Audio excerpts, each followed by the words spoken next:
Adame. El doctor Enrique Cos Adame ofrece un taller interactivo. Él tiene especialidad en gastroenterología y neurogastroenterología. Tiene un posgrado en gastroenterología en el Instituto Nacional de Ciencias Médicas y Nutrición Salvador Subirán por parte de la Universidad Nacional Autónoma de México. Tiene posgrado de alta especialidad en motilidad gastrointestinal por el mismo instituto, además de que tiene un fellowship postdoctoral en neurogastroenterología y motilidad gastrointestinal por parte de la Universidad de Iowa, el Departamento de Medicina Interna, neurogastroenterología y motilidad. Tiene además un fellowship postdoctoral y es director en investigación en el instituto, en la Universidad de Ciencias de Georgia, en el Departamento de Medicina, en la sección de gastroenterología y hepatología. Actualmente adscrito al Departamento de Gastroenterología del Instituto Nacional de Ciencias Médicas y Nutrición y es investigador nivel 1 de parte del Sistema Nacional de Investigadores del CONACYT. Bienvenido, señor doctor. El micrófono está a su disposición. Muchas gracias. Muchas gracias, doctor Salas, por la presentación. Pues un gusto estar con ustedes en este día de festejos patrios. Muy agradecido por la invitación al Colegio de Medicina Interna del Estado de Veracruz por esta distinción. Y bueno, pues vamos a hablar acerca de este problema de la dispepsia funcional y su sobreposición o otras comorbilidades gastrointestinales. En primera instancia, quiero hablar acerca de la dispepsia. La dispepsia, pues, surge de la etimología de dis, que es difícil o mal, y peptos, digestión, es decir, es una mala o difícil digestión. Y existe una constelación muy grande de síntomas asociados a la dispepsia y que varía de paciente en paciente. No hay un paciente dispéptico igual que el otro, igual que no existe otro paciente igual que otro en ninguna otra de las especialidades en las que vamos viendo a nuestros pacientes. Hay una variabilidad del cuadro clínico en su intensidad y en la gravedad de los síntomas, y esto es en donde se anida la subjetividad de la medicina y donde nos da la necesidad de hacer ciertos cambios y mediciones para hacerlo más objetivo y tratar de hacerlo de manera más, digamos, adecuada.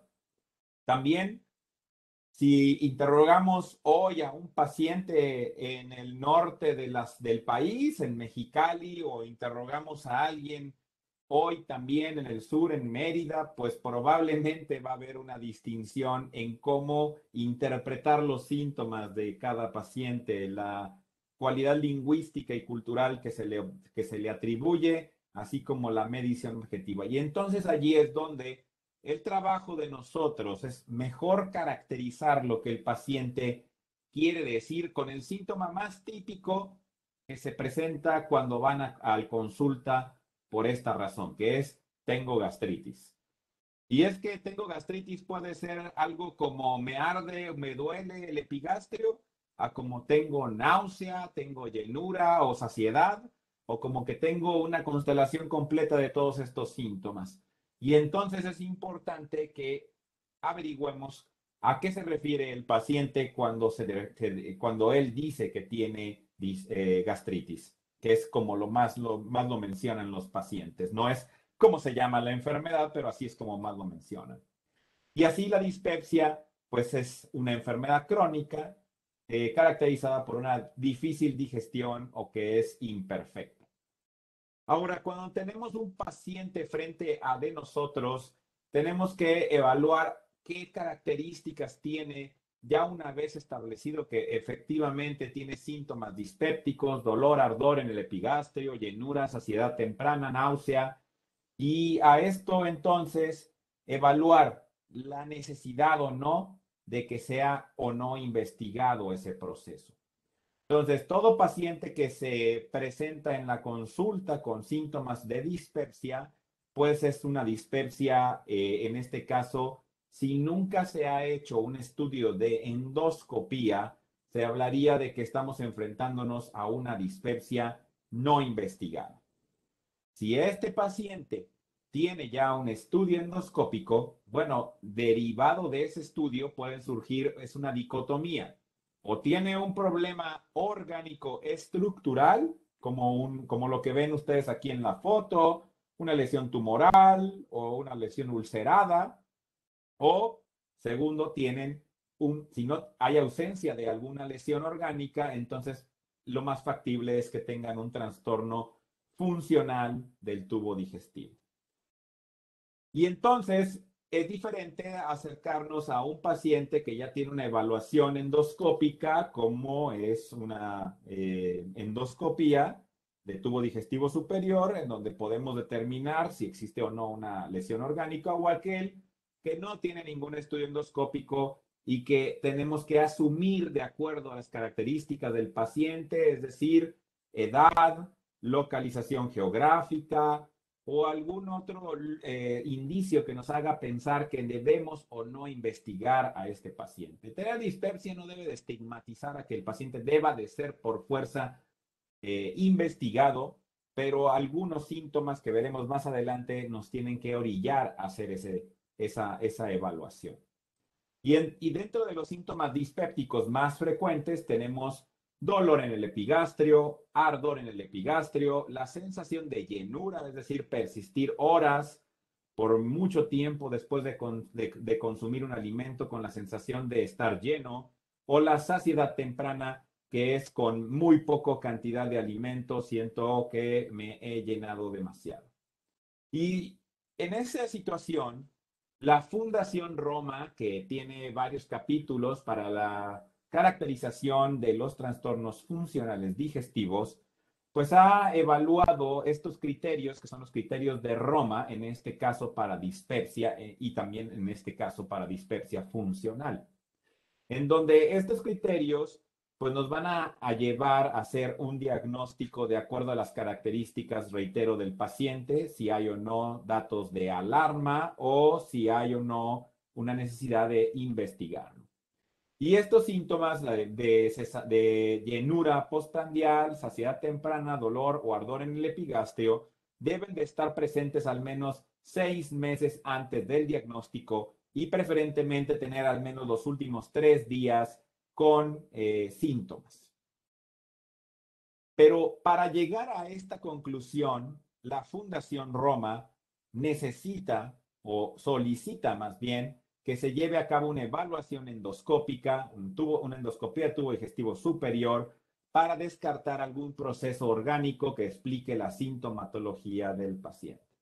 He de decir que estos 6 meses de anticipación de inicio de síntomas para llegar a concretar el diagnóstico de dispepsia funcional son en gran medida para descartar una situación orgánica como causa del problema, debido a que las causas orgánicas en 6 meses han tenido que generar alguna otra sintomatología, pérdida de peso, hemoglobina baja, anemia, en fin, una serie de situaciones que nos orientarían a un diagnóstico alterno, puesto que ni la anemia ni ninguna otra situación como la fiebre o un incremento del dolor, pérdida de peso excesiva, etcétera, serían parte de la constelación de síntomas de la dispepsia funcional.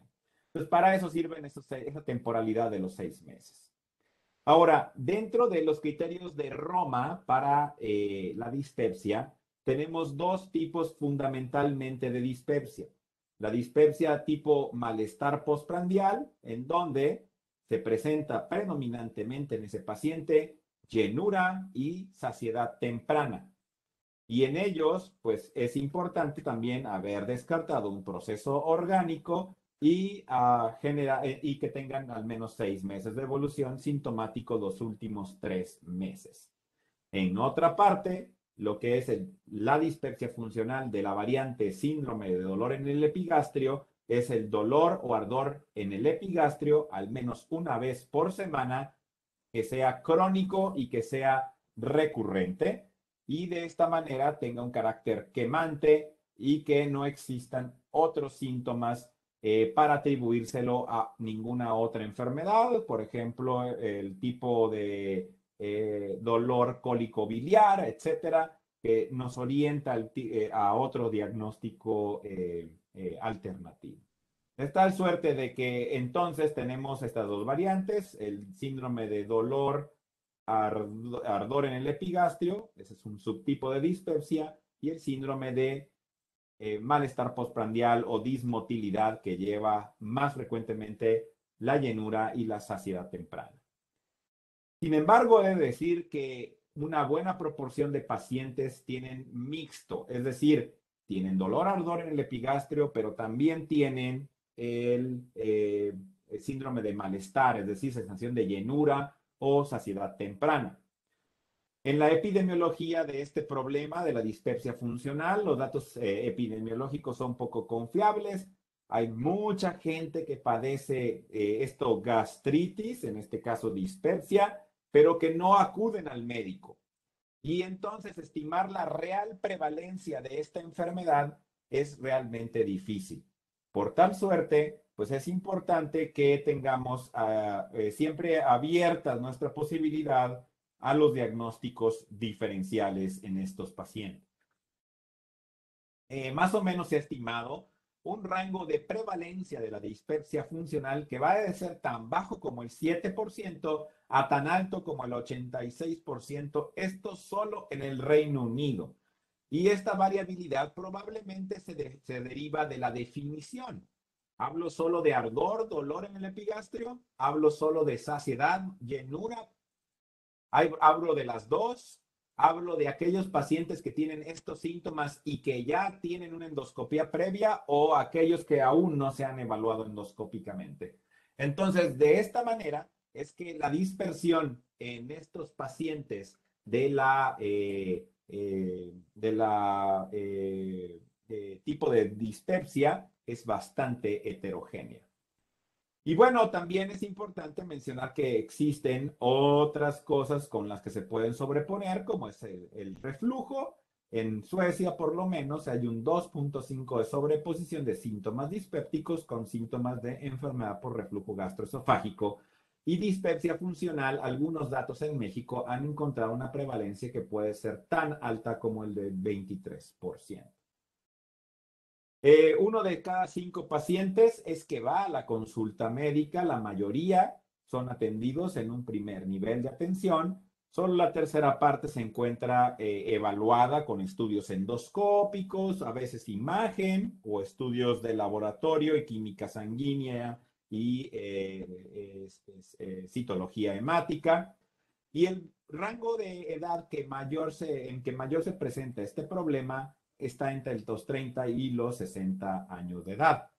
En esta gráfica ustedes pueden observar que la gran mayoría de estos pacientes son evaluados por el médico de primer contacto, el médico general, seguido de nosotros los gastroenterólogos, ustedes los internistas y otras especialidades que pueden darle seguimiento a esta situación.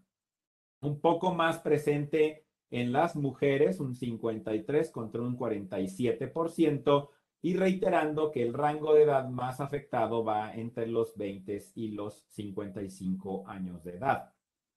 Ahora, hablemos al respecto de esta sobreposición. ¿A qué me refiero con la sobreposición?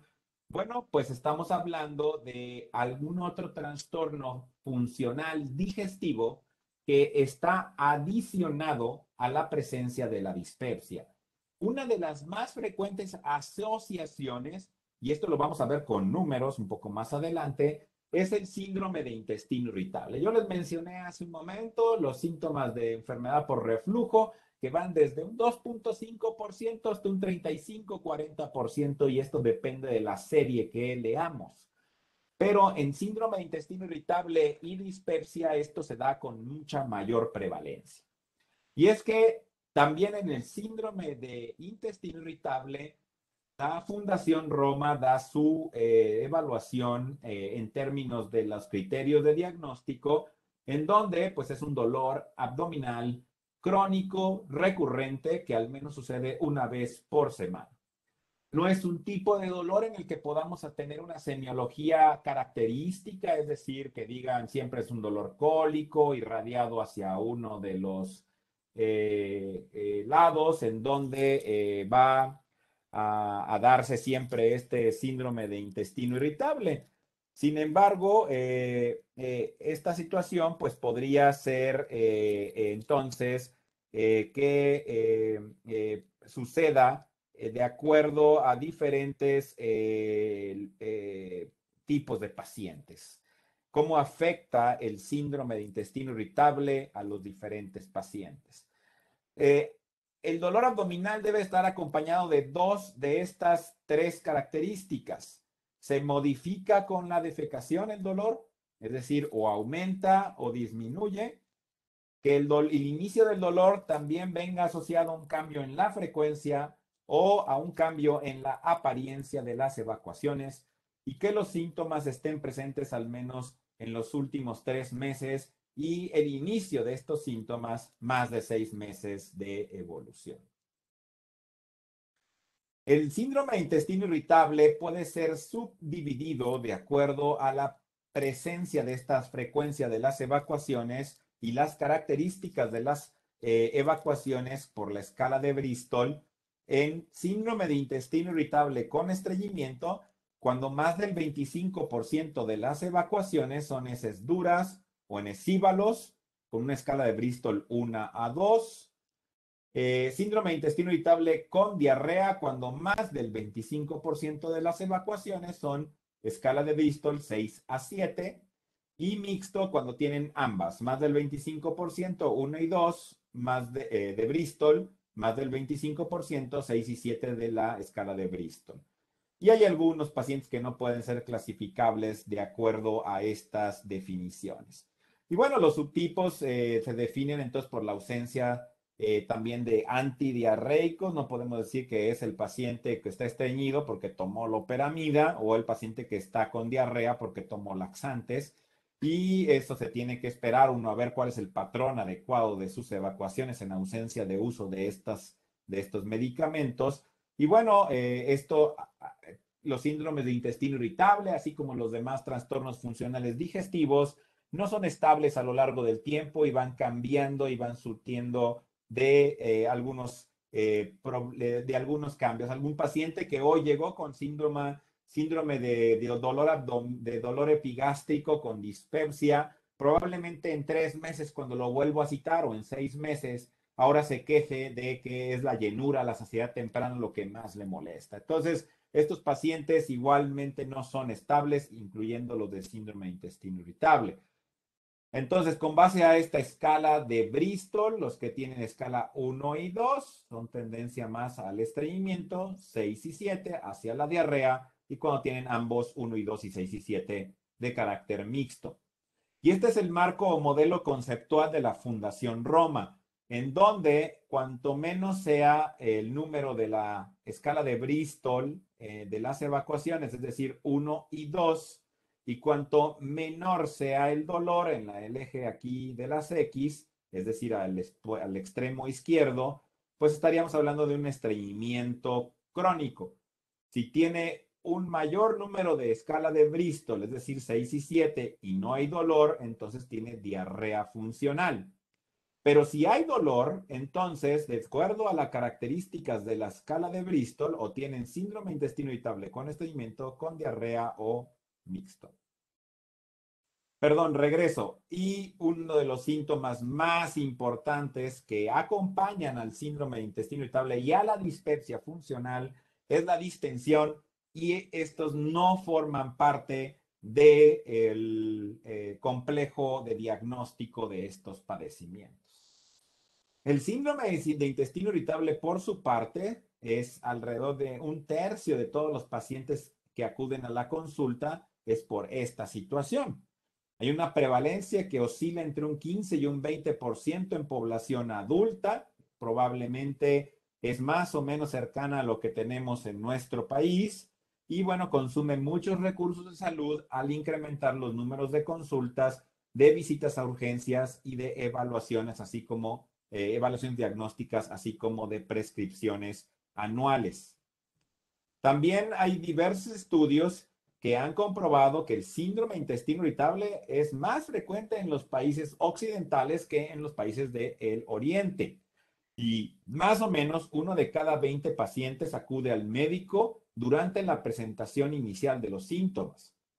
Además, la mayoría asiste a consulta solo cuando el dolor abdominal es el síntoma más cardinal, el más fundamental. No es la diarrea, no es el estreñimiento, es el dolor abdominal lo que lleva a la consulta médica en estos casos. ¿Quiénes los atienden? En menos medida nosotros los especialistas, entre más o menos es un 25%, y el 75% los médicos de primer y segundo contacto son los que atienden a estos pacientes. Aquí está un mapa de prevalencias, como hay variabilidades regionales tan bajas como el 5% en el sudeste asiático y tan altas como el 20-22% en países occidentales, refrendando lo que acabo de mencionar, que este problema es más frecuente en los pacientes del occidente, en el hemisferio occidental. Y bueno, el síndrome de intestino irritable es uno de los padecimientos más frecuentes, más comunes en los Estados Unidos. Detrás de la enfermedad por reflujo gastroesofágico, el síndrome de intestino irritable es una de las que más genera atención por los médicos de primer, segundo y tercer contacto en los Estados Unidos. Y el número estimado de casos, esto ya hace mucho tiempo, ya van a ser casi 20 años, pero quizás sigue siendo vigente. El síndrome de intestino irritable está dentro de las primeras 6 causas de incidencia de problemas gastrointestinales en los Estados Unidos. Por supuesto, al ser una enfermedad crónica y recurrente, impacta negativamente en la calidad de vida de los pacientes. Y aquí también esto depende mucho de si han ido a la consulta o aquellos que no han ido, que sí han ido, que no han ido a la consulta, perdón, aquellos que han ido contra los que no han ido. En las personas que no han visto a ningún especialista o médico, tienen una mejor calidad de vida comparativamente de aquellos que visitan más frecuentemente al médico, y se compara con los pacientes con insuficiencia cardíaca congestiva, es decir, una enfermedad estructural, una enfermedad orgánica, tienen una calidad de vida también deteriorada y es muy similar a lo de los pacientes con síndrome de intestino irritable. Ahora, esta sobreposición que ocurre de dispepsia y síndrome de intestino irritable, esta comorbilidad de la dispepsia, pues probablemente es una de las que se llevan a cabo con mayor frecuencia. Y existen muchos estudios epidemiológicos que han demostrado esta asociación considerable de sobreposición entre síndrome de intestino irritable y dispepsia. Y esto se debe a que estos trastornos de la interacción cerebro-intestino, pues tienen ambas muy alta prevalencia, mayor del 15-20%, y por ende tienden a coincidir en un mismo sujeto. Además, pues bueno, tenemos que tener en cuenta que los pacientes que tienen dispepsia funcional a priori, durante la evolución, van a presentar entre un 13 y un 46% la posibilidad de que tengan diagnóstico sobrepuesto de síndrome de intestino irritable. De manera contraria, aquellos pacientes que primariamente tienen el diagnóstico de síndrome de intestino irritable tienen una posibilidad del 29 al 87% de desarrollar síntomas de dispepsia funcional. En este diagrama de Venn podemos observar cómo no solo existe esta sobreposición entre dispepsia y síndrome de intestino irritable, no solo en el aspecto de el síndrome de intestino irritable con estreñimiento, que es un 77%, sino con el de diarrea, que es un 85%. Pero además existe una sobreposición con otras enfermedades del tubo digestivo, como la enfermedad por reflujo gastroesofágico, en tal suerte de que existe esta sobreposición de manera frecuente. Ahora, la pregunta es, ¿y por qué existe esta sobreposición? ¿A qué se debe? Pero lo más probable es que ambas entidades, la dispepsia funcional y el síndrome de intestino irritable, comparten mecanismos fisiopatológicos comunes y además una alta prevalencia, lo que hace muy factible que haya una sobreposición de estos problemas. Repasemos que ambos problemas, tanto la dispepsia funcional como el síndrome intestino irritable, tienen una sobreposición en que ambos tienen hipersensibilidad visceral, es decir, un estímulo menor condiciona una mayor percepción de la sintomatología. El síndrome intestino irritable tiene un mayor grado de problemas detectados de dismotilidad del tubo digestivo inferior, y en la dispepsia funcional es mayor prevalencia de trastornos motores en el tracto digestivo proximal.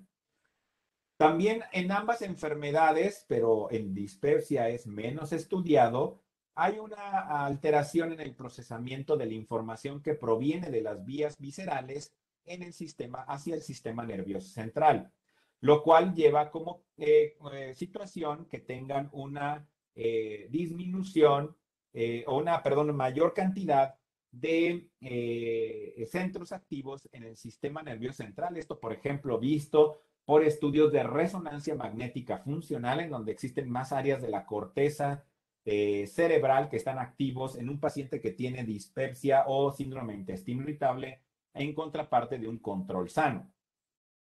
No hay una predisposición genética al desarrollo de esta enfermedad, pero sí se ve muy agregado en las mismas familias, en la madre, en la hija, en la abuela, y esto quizás no más que una cuestión genética se debe entre todo a que es como son los modos de cómo se aprende a comer, la que comen cada uno de los miembros de la familia, y que es pues similar a la de sus sus condescendientes. La comorbilidad psiquiátrica también se ha asociado en ambas, aunque hay más evidencia en el síndrome intestino irritable. Existe síndrome de intestino irritable postinfeccioso y existe síndrome de dispepsia postinfecciosa. Y esto entonces también comparte esta vía de fisiopatológica y alteraciones en la señalización de la vía de la 5-hidroxidritamina o la serotonina. Así entonces, pueden tener esta constelación en la dispepsia funcional, alteraciones del eje cerebro-intestino, hipersensibilidad visceral, interacción del eje cerebro-intestino, eje cerebro-intestino, sistema inmunológico, problemas motores, psicomorbilidad y la genética, lo que lleva al desarrollo de dispepsia funcional y es muy similar a lo que sucede en síndrome de intestino. Así entonces, esta hipersensibilidad visceral, que va por diferentes vías, no iguales que las de las vías de conducción del dolor somático, pues va a presentar entonces de manera variable a una percepción más importante de los síntomas. Pero si el paciente solo tiene dispepsia funcional e hipersensibilidad, bueno, pues la prevalencia de síntomas es el 28%. Pero si presentas, digamos, dispepsia funcional y síndrome de intestino irritable en el mismo paciente, la prevalencia de esta sobreposición de síntomas es mucho mayor y cercana al 44-45%. Y también, bueno, se ha descrito mayor prevalencia de vaciamiento gástrico, cuanto más es la comorbilidad en pacientes que tienen dispepsia funcional. Entonces, no dejar de lado que, como siempre digo yo, entre más piedras se cargan en el costal, pues más difícil es su carga, y esto aplica en este caso en los pacientes que tienen mayor comorbilidad, pues es más intensa, más visitas médicas, más prescripciones, más visitas a urgencias y más investigaciones de diagnóstico. Hablemos un poco al respecto de esta vía de la fisiopatología que es la postinfecciosa. Y es que se ha mencionado, es uno de los modelos que nos han permitido concebir mejor la fisiopatología de algún aspecto del síndrome intestino irritable de la dispepsia, en donde un agente lesivo, una bacteria, un virus o un parásito, llega al sistema entérico, genera una respuesta inflamatoria. Las uniones intercelulares de las células del intestino delgado se separan, permite mayor permeabilidad intestinal y exposición antigénica, y esto hace que se forme un círculo vicioso de perpetuación de la respuesta inmune de bajo grado y con ello persistencia de la sintomatología. En pacientes con síndrome de intestino irritable, una infección gastrointestinal puede generar hasta un 62% de posibilidades de desarrollo de dispepsia funcional, y en aquellos pacientes dispépticos a priori y que posteriormente se infectan con bacterias, virus o parásitos, tienen cerca del 50% de posibilidad de desarrollar síndrome de intestino irritable sobrepuesto. Y bueno, sobre todo aquellos pacientes que tienen psicomorbilidad psiquiátrica, mayor consumo de tabaco o mayor sobreposición de síntomas gastrointestinales, es decir, dispepsia, síntomas del síndrome de intestino irritable y de reflujo, el riesgo o la razón de momios para desarrollar esta psicomorbilidad pues es mayor en estos pacientes con mayor carga de enfermedades al mismo tiempo. Y además, en aquellos pacientes que tienen esta sobreposición de síndrome de intestino irritable y dispepsia, hay una mayor prevalencia quizás de gravedad, mayor gravedad del dolor y de la llenura, de la persistencia de estar continuamente lleno, si desarrollan síntomas de dispepsia sobre alguien que tiene síndrome de intestino irritable. Y aquí vean en estas gráficas, en verde bajo, en verde oscuro, en este último color, la prevalencia de síntomas es mucho mayor en los pacientes que tienen la sobreposición de dispepsia funcional y síndrome de intestino irritable que los que se presentan solo con dispepsia. Es decir, tener ambas entidades potencia la percepción de las molestias en nuestros pacientes.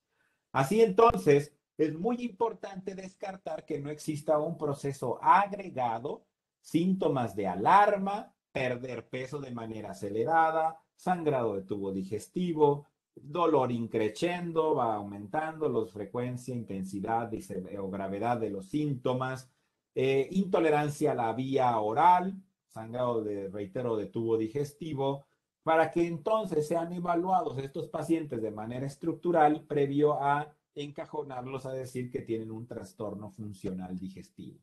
Si es una persona joven con síntomas monótonos, crónicos, recurrentes, es decir, más o menos son siempre el mismo espectro de intensidad de los síntomas, pues entonces es llevar a cabo un diagnóstico directo con base a los criterios de la Fundación Roma. Pero si no, si es un inicio reciente, mayor de 50 años con fiebre, diarrea, intolerancia a la vía oral y pérdida de peso o sangrado, entonces tienen que ser evaluados por esos datos de alarma. Es hora entonces de hablar acerca de nuestro planteamiento del abordaje terapéutico. Cuando nacemos se rompe el molde y la expresión de las enfermedades también es diferente en una persona que en otra. De tal suerte de que es muy importante enfocar nuestro abordaje terapéutico en el síntoma cardinal que lleva al paciente a la consulta en ese momento. No tratar de decir, vamos a arreglar la evacuación, vamos a arreglar la distensión, vamos a arreglar el dolor, vamos a arreglar el reflujo, sería una gran cantidad de medicamentos y a veces estos medicamentos pueden consecuentar el desarrollo de eventos adversos. Por lo tanto, es mejor evaluar segmento por segmento estos pacientes y de manera subsecuente determinar qué son los síntomas que se quedan, cuáles son los que persisten para hacer énfasis y continuar el tratamiento. Así, es importante establecer una relación médico-paciente, tratar de averiguar qué se refiere el paciente cuando dice que tiene gastritis, hay que hacer alguna semiología, cómo es el dolor, hay irradiación después de los alimentos, con los alimentos, qué pasa cuando se lleva a cabo la evacuación, mejora, se queda igual el dolor, etcétera. Es decir, hay que abordar correctamente a estos pacientes. Y es entonces cuando necesitamos identificar la preocupación fundamental del paciente, tratar de hacer una explicación con base a los fundamentos fisiopatológicos de sus síntomas señora, usted tiene dolor, probablemente no ha mejorado con inhibidores de la bomba de protones y es muy factible que se deba a un fenómeno de alteración de la sensibilidad en sus vísceras, en este caso en el estómago, y en este caso es importante plantear un tratamiento completamente dirigido, 180 grados, es decir, no persistir seguir persiguiendo el seguir tratando conductas de control del ácido, sino que mejorar con neuromodulación en algunos pacientes tratar la distensión, en algunos pacientes tratar la náusea, y esto dependerá de las preocupaciones que el paciente. Muy frecuentemente estos pacientes tienen la preocupación de voy a tener una neoplasia oculta, ya no voy a estar este sentido más que esperando cuándo me vas a hacer el diagnóstico. Entonces, pues es importante explicarle al paciente por qué sospechamos, nunca hacer refrendos negativos, es decir, no tiene nada, no coma esto, no haga aquello, es hacer refuerzos positivos mejor. Si tiene usted una enfermedad, se llama dispepsia funcional, se llama síndrome de intestino irritable, se llama sobreposición de ambos. Es importante llevar a cabo una evaluación en términos de qué está comiendo, no restringir, porque incluso de manera interesante, en publicaciones recientes se está viendo que pacientes con síndrome de intestino irritable pueden tener hasta un 20% de posibilidad de tener un trastorno de la conducta alimentaria, anorexia, bulimia o estos trastornos mixtos. Por lo tanto, pues es importante incentivar a nuestros pacientes a que sí coman, no decirle no coman esto, no coman el otro, porque entonces al hacerlo, si tienen un trastorno de la conducta alimentaria, estamos favoreciendo ese trastorno. Entonces, nunca restringir, hacer refuerzos positivos, a incentivarlos a comer, que vigilen porciones, que vigilen tipos de alimento, pero que no restrinjan su menú y que variada el acceso a la alimentación. Y bueno, decirle que es un proceso en donde va a tener que llevar un seguimiento para mejorar los síntomas que van sobreponiéndose a lo largo de todo. Hay evaluaciones del tratamiento en donde se opta por los FODMAPs, en donde pues existen muchos tipos de alimentos que contienen alto contenido de fermentables, generan gas, inflamación, eructos, flatulencias, etcétera. Y bueno, pues se tienen que interrogar al respecto del consumo de estos y su asociación temporal con el consumo de estos alimentos y la sintomatología. También es importante que se debe también tener en mente que no hay que restringir, reitero lo que dije en la diapositiva anterior, hay que moderar el consumo de estos alimentos. Algunos pacientes consideran que comer esto, comer green, le llaman, o verde, es muy sano y no necesariamente, puesto que cada uno de nosotros respondemos diferente y podría generar problemas en términos de la sintomatología, así como, por ejemplo, 2 ramas de brócoli me siento bien, pero si como 5 ya me siento con distensión. Entonces, incentivarlos a que busquen sus porciones, la cantidad de estos alimentos que les favorecen y incentivarlos también a que sea una dieta variada en muchos de sus elementos. Así entonces, el tratamiento de esta situación pues está en el estilo de vida, acceso a la alimentación, no generar restricciones, ejercicios, si yo me muevo, se mueve también mi tracto digestivo, un ejercicio aeróbico de 20 a 30 minutos al día, favorece la motilidad gastrointestinal. Y bueno, utilizar antiespasmódicos cuando hay una sospecha de que el dolor pueda tener una base en ese sustento fisiopatológico del espasmo, o algunos analgésicos viscerales cuando se sospecha de un trastorno de la hipersensibilidad a nivel del tracto gastrointestinal. También podemos utilizar antibióticos para, sobre todo, síndrome de intestino irritable postinfecciosos, dispepsia infuncional. Hay menos un estudio postinfecciosa que pueden mejorar con tratamiento con antibióticos no absorbibles, como la rifaximina, y bueno, otras terapias dirigidas. Algunas otras emergentes que todavía faltan de mayor consenso y estudio, y así como también otro tipo de combinaciones. Como por ejemplo, cuando tenemos nuestro paciente predominantemente con dispepsia, en donde hay sensación de llenura, saciedad temprana, bueno, uno de los fármacos potencialmente utilizables es la clevoprida con actividad antidopaminérgica y proserotoninérgica. Hay estudios que han demostrado mejoría de los síntomas de dispepsia, eructos, llenura, dolor en el epigastrio, náusea y vómito, como se ve aquí desde el inicio y hacia las 4 semanas del tratamiento. Y cuando se agrega la simeticona, podría ser mayor la ayuda para la distensión abdominal, las flatulencias, que a veces tienen en la sobreposición con el síndrome de intestino irritable. Es un fármaco que no atraviesa la barrera hematoencefálica y hay baja incidencia de efectos adversos. Y bueno, pues se tiene que monitorizar estos. Ya hay estudios de farmacovigilancia post-marketing que han demostrado su seguridad en estos casos.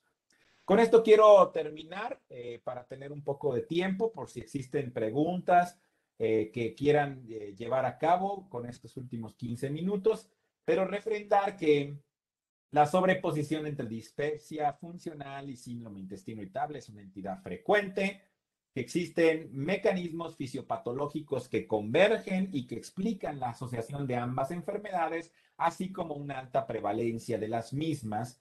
Y bueno, a mayor prevalencia de estas sobreposiciones, mayor será la frecuencia y la gravedad de los síntomas, mayor los requerimientos de medicación y acudir a las urgencias para el tratamiento de estos pacientes, pero fundamental explicarle al paciente el padecimiento, tratarlo de acuerdo al síntoma predominante, y con eso les auguro un éxito en el tratamiento de estos pacientes. Muchas gracias por su atención y de nuevo, muchas gracias al Colegio de Medicina Interna del Estado de Veracruz por la amable invitación. Señor doctor Cos, muchísimas gracias por su participación. A nombre del colegio le agradecemos infinitamente sus enseñanzas. Queda usted formalmente invitado para otra ocasión con nuestro colegio. Y pues quiero invitar a la audiencia por si hay alguna pregunta por chat, quieran hacerla directamente con todo gusto. Tenemos un par de minutos, 2, 3 minutos para preguntas. Los trastornos de tipo digestivo, las famosas dispepsias, los trastornos en la digestión, siempre invitan al clínico más avesado a hacer una verdadera investigación de cuál es la verdadera causa del problema. Y esto ha motivado que hoy día, usted lo dijo muy claramente, se hagan estudios para poder determinar dónde está la falla, dónde está el problema. Así que, compañeros, si hay alguno que padezca síndrome de intestino irritable, trastornos en la motilidad digestiva, o alguno de sus pacientes, o un primo de un amigo, las preguntas están abiertas. Bueno, pues si no hay más preguntas, señor doctor, le agradecemos a nombre del Colegio de Medicina Interna del Estado de Veracruz, Asociación Civil, su participación. Muchísimas gracias. Muchas gracias, doctor. Le agradezco. Y un anuncio parroquial de parte del doctor Alejandro Barrat, presidente del colegio. Mañana, acuérdense que tenemos nuestro tercer día de sesiones y que la liga de conexión la pueden encontrar en nuestra página de Facebook, o que le escriban, que le manden un mensaje a su correo o al chat para que él les dé la conexión.